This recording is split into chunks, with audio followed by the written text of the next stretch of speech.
இந்தியால ஏப்ரல் 1ல இருந்து நியூ ரூல்ஸ், நெறைய சேஞ்சஸ், நெறைய ப்ராடக்ட் பிரைஸ்லாம் இன்கிரீஸ் ஆகுது.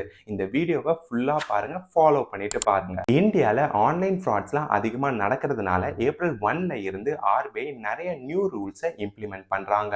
இனிமே டிஜிட்டல் டிரான்சாக்ஷன் யுபிஐ, நெட் பேங்கிங்க்குலாம் 2 ஃபேக்டர் ஆத்தென்டிகேஷன் கம்பல்சரியா பண்ணியிருக்கணும்.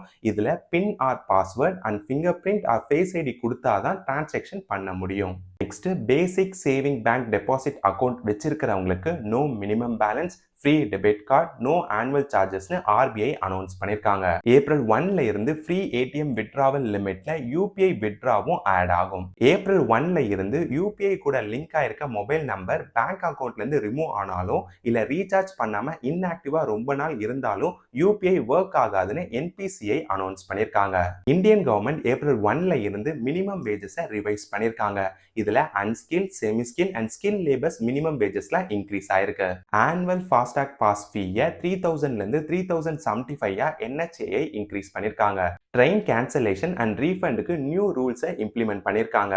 ட்ரெயின் டிபாச்சர் ஆகிறதுக்கு லெஸ் தென் 8 ஹவர்ஸ்க்குள்ள டிக்கெட்டை கேன்சல் பண்ணா ரீஃபண்ட் கிடையாதுன்னு கவர்மெண்ட் அனௌன்ஸ் பண்ணிருக்காங்க. ஏப்ரல் 1ல இருந்து new income tax rule implement ஆகிறதுனால கம்பெனி கொடுக்குற கிரெடிட் கார்டில் பர்சனலா ஷாப்பிங், டிராவல் அண்ட் என்டர்டைன்மெண்ட்டுக்கு ஸ்பெண்ட் பண்ணா அந்த அமௌண்ட் சேலரி கூட ஆட் ஆயிடும். அதுக்கும் டாக்ஸ் பே பண்ணணும். ஃபினான்ஷியல் இயர்ல 10 lakhs மேல நீங்க கிரெடிட் கார்டு ஸ்பெண்ட் பண்ணியிருந்தீங்கன்னா பேங்க் அவங்க டீடைல்ஸை இன்கம் டாக்ஸ் டிபார்ட்மெண்ட்டுக்கு சென்ட் பண்ணணும். அது மட்டும் இல்லாம ஏப்ரல் 1ல இருந்து கிரெடிட் கார்டு வாங்க PAN card compulsory. Credit card PAN card கூட லிங்க் ஆயிருக்கணும். ஆக மொத்தம் ஏப்ரல் 1ல இருந்து கிரெடிட் கார்டு ஒரு ஃபினான்ஷியல் ரெக்கார்டா கவர்மெண்ட்டுக்கு மாறப்போகுது. யூஎஸ் ஈரான் வார்னால ஏப்ரல் 1ல இருந்து ஏவியேஷன் ஃபியூவல் காஸ்ட் இன்க்ரீஸ் ஆக சான்ஸ் இருக்கிறதுனால ஃபிளைட் சார்ஜஸ் இன்க்ரீஸ் ஆக வாய்ப்பு இருக்கு. கம்பெனி அவங்க ஓன் ஷேர்ஸை பைபேக் பண்ணாங்கன்னா 12% சர்சார்ஜ் இம்ப்ளிமெண்ட் ஆகும்னு கவர்மெண்ட் அனௌன்ஸ் பண்ணிருக்காங்க.